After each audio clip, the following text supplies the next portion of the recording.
With an updated version of Visual Studio 2017, we want to go to File, New Project, and make sure that we have .NET 2.0 installed.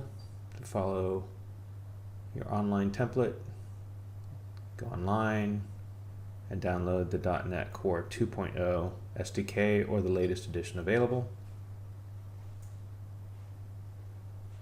And download it, run it, and install it. It should only take a few minutes.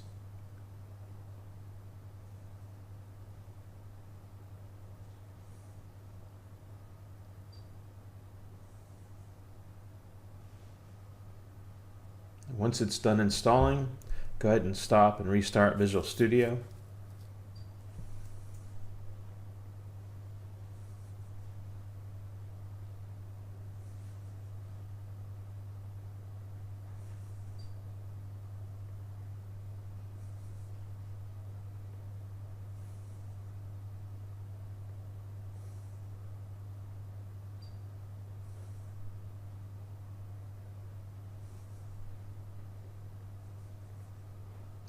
Once you're restarted, go to Do, File, New Project. Go to C#. You'll see .NET Core.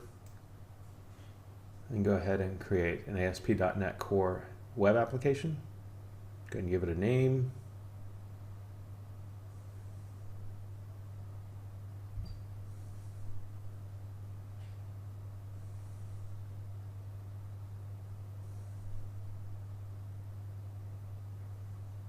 Select Web Application, which is a Razor application.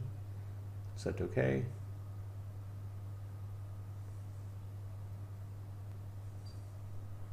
And now we're ready to start our .NET Core MVC Razor web application using ASP.NET.